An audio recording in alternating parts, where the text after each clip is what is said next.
Lizzo. Did that trigger anything in you? Did that make you feel anything? Last thing I heard about Lizzo was she was making people eat bananas out of her butt crack. That was like the last thing I ever heard about Lizzo. I don't know much about what's going on in Lizzo's life, but apparently that's not her fault or the fact that she fell off. It's actually the algorithm's fault for not pushing her music and pushing her to other audiences, and she's having a hard time accepting the fact that people probably just don't vibe with her. Lizzo got on TikTok the other day and said, "Hey guys, you don't understand that the algorithm's not pushing what I'm doing and doesn't understand the fact that, the algorithm's destroying everything. I have so many people." I'm going to show you the clip and we're going to react to it in real time, but I just want to give you a little TLDR of what she's saying in the algorithm clip where she's claiming that her stuff's not getting pushed. And before I even begin, I do want to say something to you, Lizzo, if you ever see this. I have 240,000 subscribers as of making this video. I'm close to 250,000 at the current moment. I have 240,000 people. Every video I make gets like 3,000 views. I don't hit my entire algorithm of audience. I don't, ever. As a matter of fact, most YouTubers don't. Moist Critical has 15 million subscribers and each of his videos get 1 million views. That means 1/15 of his audience is watching his videos. That's kind of what it is to be a creator on the internet, because your algorithms change. Sometimes somebody will follow me and forget I exist entirely until a subject I talk about that they specifically like continually goes and shows them in the algorithm. That's how it works. I don't feel any kind of way about it because sometimes people don't want to hear me talk about One Piece or Zoids, or don't want to hear me talk about Transformers or something of that variety, because I make a lot of different kind of content. And a lot of people don't want to listen to Lizzo's music anymore because they're just not in the mood to listen to Lizzo's music. Taste change. But I want to talk about her video, so let's get to reacting to her video. Hi, I'm Lizzo. I have an album coming out in 23 days, and I bet you nobody even knows that. You're correct, Lizzo. I had no clue you had an album coming out in 28 days, 23 days. No clue. Didn't even know about that. This is all new information to me. Thank you for giving me the new information. Let's continue. I'll tell you why. Full disclaimer, last time I made a video like this, I got some hate on the internet because people were like, "Oh, she's just mad that she's flopping." But in person, in real life, real people in the industry came up to me and said, "Thank you for saying what you said," because everybody else is too scared to say it. So not fans, people within the industry are saying this to you. Real people in real life in the industry, not the fans. So that's what's going on here. This reminds me of when one of my friends complained to me and said, "How come I keep getting fed angry reactionary videos online? It's crazy. Are you commenting on the angry reactionary videos?" They said, "Yeah, then the algorithm's gonna show that you're interacting with the angry reactionary videos." Yeah, but I say it's evil and it's messed up and disgusting. It doesn't matter what you say on the videos. It matters that you're interacting with it. The algorithm takes all interaction as interaction, so you're gonna keep seeing the drama. And more people will interact with drama unknowingly than actually interact with engaging content. So if Lizzo is releasing an album and she's concerned nobody's checking her out, I want to point this out. I had no idea. I love Fetty Wap. I didn't even know Fetty Wap had a new song called White Roses come out. I actually love White Roses. It's an amazing song. Didn't know he released a song. I had it on accident in a TikTok edit and then did my own research to check it out. That's the algorithm. There's so much content on the algorithm. Lizzo, you're getting buried by the oversaturation of a bunch of other people, not because of some deeper maniacal plot. But let's get on to what she's saying. I'm gonna end this disclaimer by saying I don't really care what somebody on the internet who's never done this before has to say about it, because you don't know what you're talking about, and I do. Well, yeah, I'm somebody that's done this before, and I know how the algorithm works, at least in some ways. I know how to get people to click on my videos. I know how to make clickbaity titles and thumbnails. This is different than music, obviously, but people aren't looking for your albums or music at all. Like, no one cares. I hate to say it, Lizzo, but no one cares. The algorithm-based way that social media functions now is destroying the music industry. Now, when I say the music industry, I don't mean music culture. I don't mean the good music that's out. I don't mean our ability to connect via social media to music. I'm talking about the actual industry that allows artists to sell their music for profit. Because if your algorithm is super serving you things out of order of when they're happening, then the general public has no idea when music is actually coming out. Yeah, I completely agree with you, Lizzo. I'm not gonna lie to you. I completely agree with your entire stance of, yeah, the algorithm is doing that, but the algorithm is catered to each specific person. Every app is connected through different regulatory processes. When you search something on Google, for example, it then goes to Facebook, and then it goes to Instagram to feed you specific ads, which then go to YouTube because they're all connected within each other. That's how it works. Music in particular, most people, and it's gonna sound crazy, most people let randomness decide how they do things. That's how it works. People don't actually go through their subscriber feed or check who they're following. So many people will have millions of, millions, 20 million followers, 30 million, 50 million, and never see anything the person posts, ever. Most people don't see 80% of the stuff that I post, and I post twice a day. I post every day at the same exact time. Doesn't really matter. People still don't see it. And that's okay, because their algorithms aren't really designated for that. It's destroying the music industry for sure, but it's destroying you specifically because it's not catering to what you are. I have not seen anything from Lizzo because there's no drama, no controversies, and it's not within my purview of what I enjoy. That's what it is. You may be a big Lizzo fan. You may be a big Bruno Mars fan. You may enjoy Nicki Minaj for some reason, or Cardi B, or Megan Thee Stallion. But if you're not doing interviews, or you're not being in the public zeitgeist, if you're not streaming, nobody knows. There are so many different micro little areas of the internet that have so many big catering fan bases to so many different things that it is impossible to hit every single one of them. Point Crow has so many people watching his videos. Smalland has so many people watching his videos. Ludwig, Offline TV, Maya Higa with her conservatism stuff. There's Moist Critical. There's Asmongo's community. Every single community has every little niche thing. And then out of nowhere, I discovered a huge Terraria community, and then there's a whole bunch of people on Clash Royale that I didn't know about, and then there's a big cooking community. There's a bunch of different little niche micro things that are going on in each community. You ever look at the Spotify top 100 list and see all these artists you've never heard of? I'm going to show you a bunch of artists you've probably never heard of, or maybe you have. These are the top Spotify from 2026 best nominees. We have Addison Rae, who I don't know who that is. Alex Warren, I don't know who that is. I don't know who Katsai is. I know who Leon Thomas is, Simply by Victorious. I don't know who Lola Young is. I've never heard of Oliver Dean. I don't know what Somber is. I don't know what the Marias are. I've never heard of any of these artists. I don't know. I have no clue because they're not in my algorithm at all. Anyways, let's get back to Lizzo's statement. I have had several occasions where there were artists whose music I was actually looking forward to, I completely missed because I didn't realize it was out because my algorithm didn't tell me. And I don't want to blame everything on the algorithm. Of course, we curate our own reality.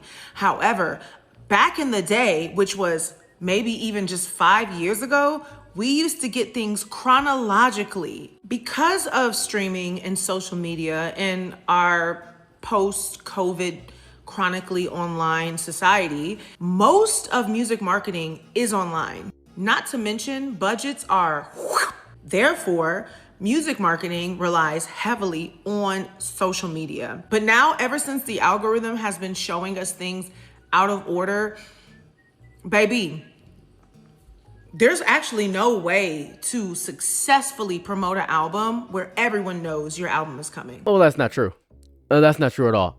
What you said is partially true. It's a half truth, which is fair. I do agree that in the post-COVID landscape of the music industry, it is horrifying to get things chronologically and know when an album is coming out. That's why people do album release parties, or people post a lot about it, or people stream, or people do it constantly, because you have to constantly remind people and hit them with oversaturation of your own thing. You have to annoy people over and over again. Mention it in every video. Do a bunch of shorts. Do that. Keep yourself in the public eye and zeitgeist, because that's why people like, oh my God, Bryant Barnes, right? Bryant Barnes is really good at promoting his music. If you don't know this guy, Bryant Barnes, he makes a lot of Shiloh inspired music. He's really good at promoting his stuff because he talks about it non-stop. That's all he ever does, is talk about it non-stop. I knew his album was coming out because he kept talking about it. He wouldn't shut up about it. And I was like, yeah, 100%. I'm going to go ahead and check him out. And he keeps posting TikToks about it over and over again. And every video he makes, he posts the same clip of the same clippable part of his song, the same hook over and over again.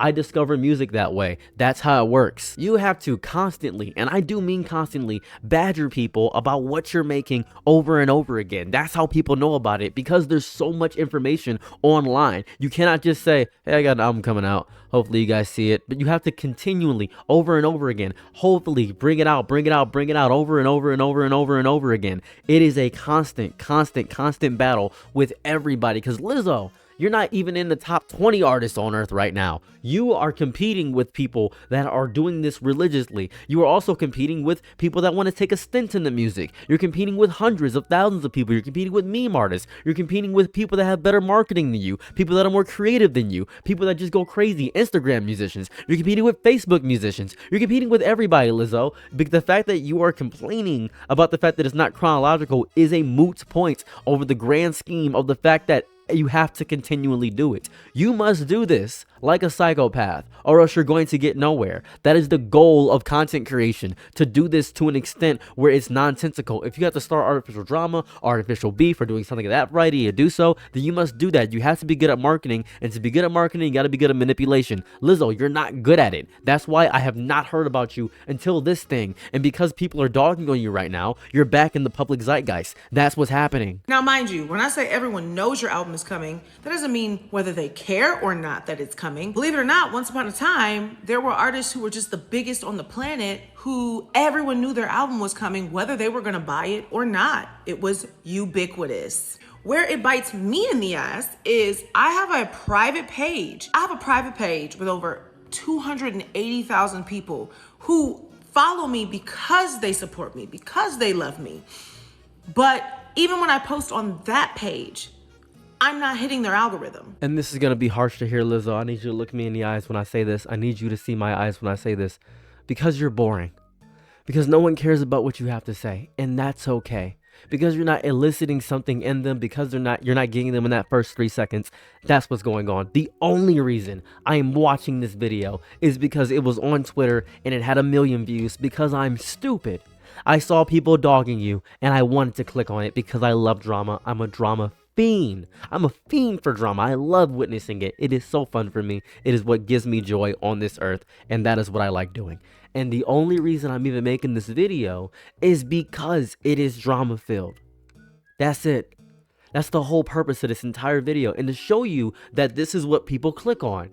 This is what people look for. This is what people want. People don't want to see you, Lizzo. People don't enjoy your music, Lizzo. You are a very good performer. You're an amazing creative. I think you're a phenomenal artist. Overall, I think everything's great, but there are better things people want to see. I spent 10 hours on TikTok looking at videos of soap ASMR. If I'm looking at 10 hours of videos of soap ASMR, I'm not going to see anything from Lizzo's private page because I could be following 7,000 people and I see none of the people that I'm following, but I am going to see what I'm watching. People just aren't watching your stuff, and people have limited time during a day. So even if they're following your private page, 280,000 people, maybe 1% or 10% of those people are going to see your private page. So nothing's going to happen. Nothing's going to come from that. It is this big issue of ego. It's big ego, but I have big numbers. People, everyone should see this. I get confused when that happens to me too, because across all platforms, across all things, I have over 1 million followers. I got 500k on TikTok, 240k on YouTube, I got 300k on Instagram, and I got 150,000 on Facebook. And if we're crossing cross-pollination, I have over 1 million, but I have just about 1 million if we're not counting cross-pollination. If we're counting cross-pollination, then I have like 500,000 essentially, if we're not counting all the things overall. On the biggest platform, I have TikTok. I post a TikTok video with 500,000 followers, I get 1,000 views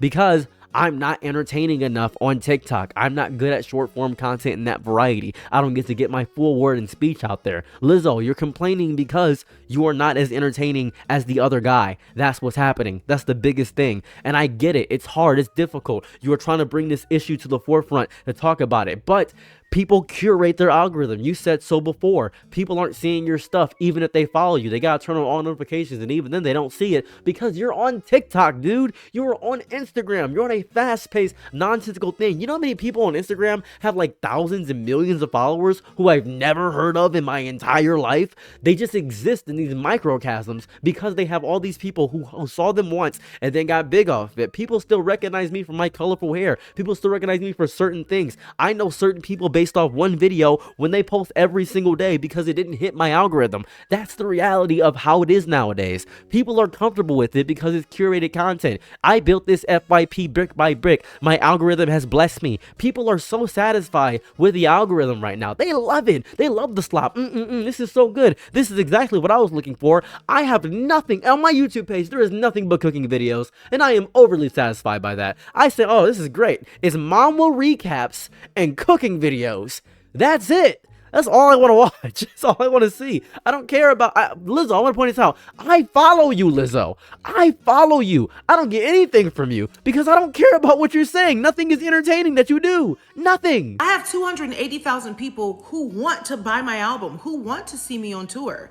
And they're not even seeing my promotional videos. And I get accused of not promoting my album when I'm doing morning shows, podcasts, Netflix specials, dropping the packaging, dropping the cover, doing my part. And it's not just me, because virality does not equal album sales. There are people who are super viral whose albums just don't sell as much as their fame. It's always so interesting hearing people in the music industry talk about this kind of stuff because it is a huge issue in the music industry because of the oversaturation. And I think music industry stuff in general is always so fascinating to me because you have to appeal to literal brain rot, brain dead, least sophisticated, stupid idiots. That is how you get me to click on something. You know what's horrifying? And it sucks to hear.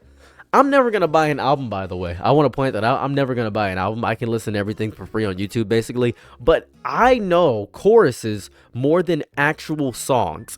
I keep repeating in my head, period, period, because so many TikTok edits were made with that. I keep hearing in my head, big guy, big guy, big guy, big guy, SpongeBob, big guy, pants okay. And that's a horrible hook. Horrible hook. Why is it stuck in my head? Because it's repeatable. It's easy. It's simple. We have entered simple brain rot, brain dead music. That's where we're at. I can remember things as long as they're easy for me to remember, Lizzo. That's where we're at. Anyway, let's go back to her video. Their albums don't match the amount of views they have on their posts. And listen, I'm gonna be okay. I'm a big girl. I'm a very successful woman. I have a loyal fan base.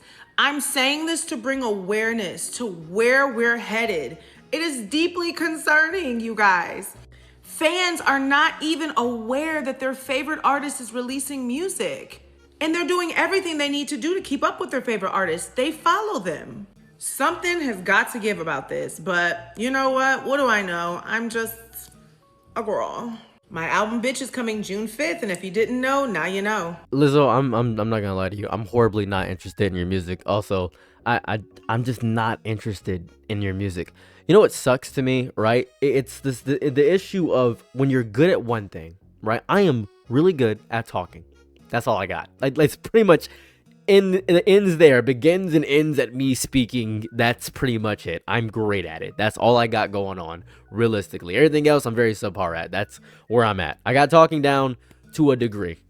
Lizzo, I think you are phenomenal as an artist, but when it comes to understanding how people think and understanding where people are at when it comes to how they consume content, you're nowhere near understanding of how people consume content at all. This one's good right here. MYT's comment says, also, let's keep it real. Streamers and podcasters are taking a lot of attention and eyes away from music artists, and they are outpacing music artists with content. Artists take 8 to 13 months to make albums. Streamers and podcasters are pumping out content every day. Music artists have to share attention in ways they never had to do before. That is why an artist like Drake has cozied up to the streaming community so much.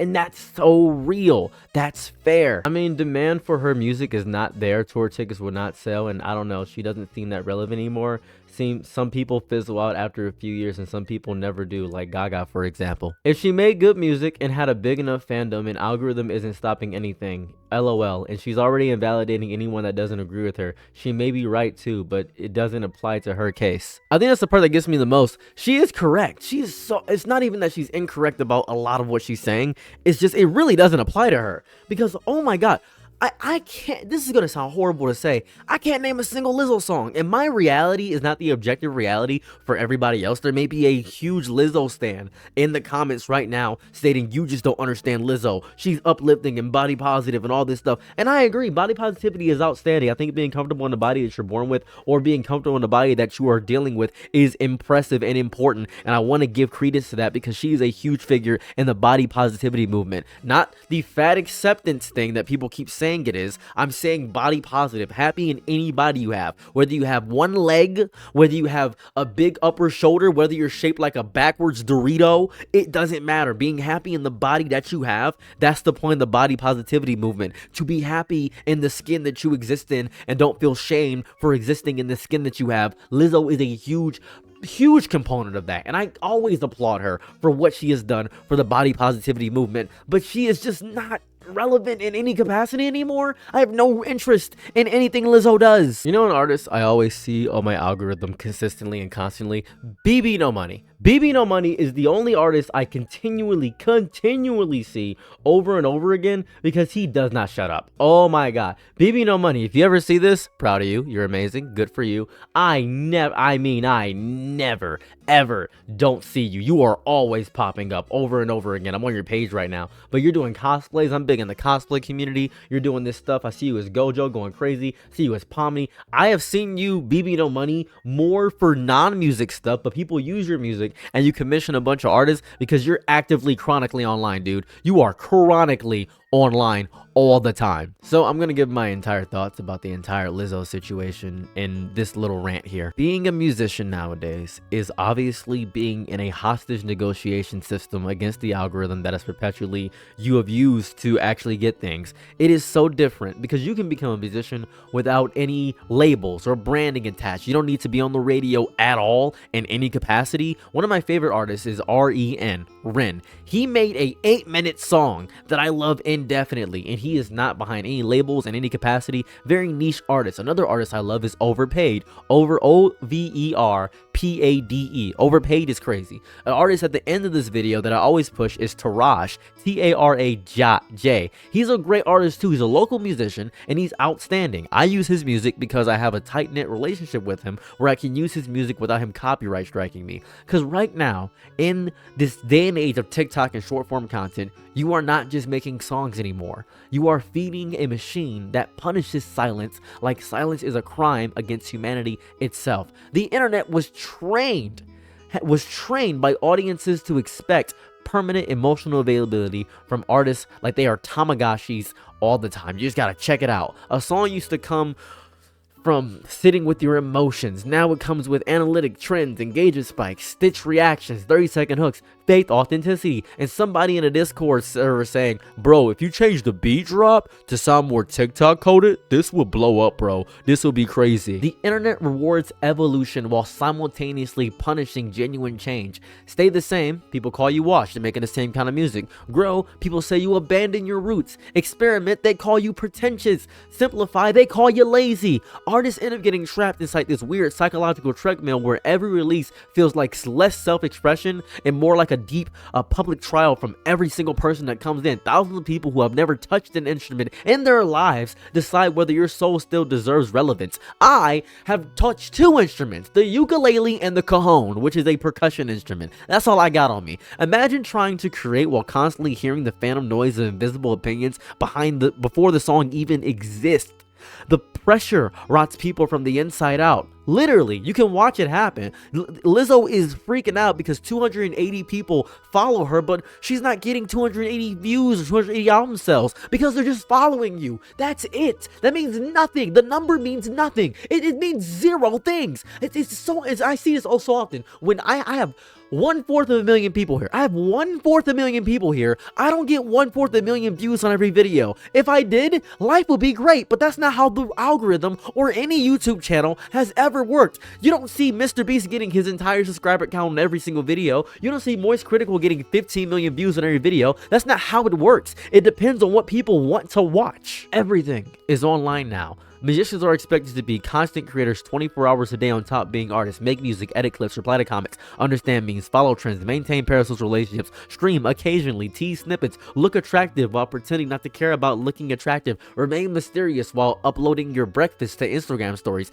The modern musician is basically a mall kiosk employee selling pieces of their personality until there is barely enough left to recognize itself in the mirror. Some people were meant to write songs in dark rooms at 2 a.m. while staring at the ceiling, wondering if anybody understands them. Now they have to dance next to Subway Surfer clips so the algorithm does not bury their art beneath a guy reviewing cheeseburgers shaped like Sonic the Hedgehog. Which is good content, by the way. I love watching food reviews. It's one of my favorite things. You guys ever seen Rapport of the Week? The really sweaty guy? He looks really sweaty. Let me show you the guy. Hold on. This is such a sweaty reptile-looking human. I watch barely, like mostly all of his videos I watch. I love this man. He is my favorite food reviewer of all time. If I'm watching a food review, I'm watching him. And he is so wildly unentertaining. I love him. I love him so much because he's so regular. He's like normal SpongeBob. I love this man. He is amazing. I have nothing but praise for him. I'm not even subscribed to him, but I get a lot of his videos in my algorithm. I love him a lot. You will spend your entire life, Lizzo, trying to entertain people who will never be satisfied. The audience becomes invisible and impossible at the same exact time to fully understand because they are simply too many people watching at once. Back in the day, your fan base might have local scenes, radio listeners, communities with shared experiences. Now your audience is a collapsing tower made of teenagers, divorced dads, bots, irony poison Twitter users, reaction channels, music nerds. People hate watching you. People just hate watching you. People hate watching me all the time. And random dudes from another continent who discovered your song through an edit of a cartoon character smoking cigarettes in the rain. That's how I discovered one of my favorite artists. It was a picture of Mordecai outside of I think it was Twilight Sparkle's house, just smoking a cigarette. I was like, whoa, this is amazing. And it was a song called Hate by Overpaid. It was the edit of Fullmetal Alchemist in the background. It was like equivalent exchange. It was a really good song. I loved it. Every release feels like throwing a message into a hurricane and watching that hurricane tear it apart every single day. It's disgusting. And hoping someone on the other side of the storm interprets what you're putting out there correctly, and then they turn it into a meme. And the meme will spread faster than anything. It's disgusting. That constant adaptation drains the humanity out of creativity because art needs stillness sometimes. It needs boredom. It needs privacy. It needs moments where nothing happens. That's why I love the Mona Lisa so much. The theorization of her actual expression. How does she actually feel during the art? But nobody cares about that more. The internet hates nothing happening. The internet wants constant updates like your existence is a television series that cannot afford filler episodes. That's why I make 2 videos every single day. Musicians are pressured into performing their lives instead of living them because you are a musician. Welcome to fame. This is what it takes. Eventually, the line between real emotion and marketable emotion gets so blurry that even they cannot tell the difference anymore. You know who I really enjoy a lot? Young Gravy. I saw Young Gravy in a Moist Critical video and that made me listen to him. I was like, whoa, let's check out Young Gravy. Whoa, he's pretty cool. Same with BB No Money. Because it was intersecting and networking work, that's what it is. Artists cry on live stream while simultaneously wondering if the clip will trend. That is a horrifying way to exist. It sucks, but that is the life you have now. You chose it. I think people massively underestimate how spiritually exhausting it is to always monitor culture in real time. Imagine waking up every day knowing your career can shift because a 15-second audio clip became attached to a meme involving subway rats. Or because a fan account decided your old tweets felt problematic today instead of last month. Musicians used to worry about whether the music sounded good. Now they have to worry about whether the internet's collective attention span is currently hungry for hyperpop cowboy rage music or nostalgic sad boy synthwave with ironic captions about unemployment. The artist is a weather forecaster just trying to predict emotional trends in a digital civilization with permanent brain fog. And their forecasts are never accurate, dude. It will never be accurate. The punishment for inaccuracy is irrelevance, and Lizzo is wildly irrelevant, and that sucks. And the saddest part is how many genuinely talented musicians disappear because they are not built to be chronically online entertainers. Some people can create beautiful music, but cannot survive the non-stop social performance modern fame requires. They are not loud enough, not fast enough, not ironic enough, not visible enough. Visibility became more important than deepness. Artists scream into voids while people with mediocre songs, but incredible incredible internet instincts dominate timelines. There was that song, bald and then an N-word, bald and then an N-word, bald and then an N-word, meme music, oversaturating everything. They're just good about that. The survival in this music industry is about the volume of what it is and being loud as possible. Eventually, a lot of musicians stop chasing connection entirely and start chasing moments, viral moments, quotable moments, memeable moments, tiny explosions of relevance that disappear as quickly as they arrive. Somewhere inside that cycle, the original reason they love music starts rotting away quietly in the corner, and they don't feel it anymore. That's why so many artists look exhausted right now. Not tired, just spiritually exhausted. It's horrifying, overclocked, overdone, overcooked. They are trying to evolve fast enough for millions of strangers while slowly realizing that no matter how many people are watching, the internet still somehow makes everyone feel alone. The crowd is huge, but the crowd is just a number. Numbers do not hug you. Numbers do not say, I understand. Numbers just go up and down. The up is relief and the down is panic. If I do a good video on my channel, I get confetti and all this noise and all this stuff. I do a bad video, well, it's bad. Oh, the machine doesn't care if you're happy. The machine does not care if you're healthy. The machine does not care if you need a break. You just need output, consistency, engagement. Keep going. The replacements, if you give up, the second you give up, the replacement for you will be younger, hungrier, and more willing to dance and more willing to perform because fame is so addicting. That's what it is. The cycle will accelerate. Each generation burns faster than the last. The ones who survive are not always the most talented. They're just people who know how to manipulate, consume, and brand. Lizzo, listen to me. This is very important. The old way is not coming back. The dark room at 2 a.m., you making your body positive stuff and being so amazing and beautiful. You are great, but it's not going to work. The wondering if anybody understands is not there. Those moments do not just pay the bills anymore. You gotta perform. You have to. You have to perform. And you are not performing well at all. Anyways, just want to talk about Lizzo's crash out for a second. Sorry if this video is... Whoa, this is a long video. I just checked my time. Didn't realize how young I was yapping for. Anyways, let me know your thoughts about Lizzo and the music industry and all that jazz in the comment section down below. Have a lovely day or night wherever you're at, and I'm out. Peace. Bye. I'm your nigga night, be my loyal, low. Ooh, happy to try what you need. Your world, I love to live in it. Ooh, I love the ride when you're free.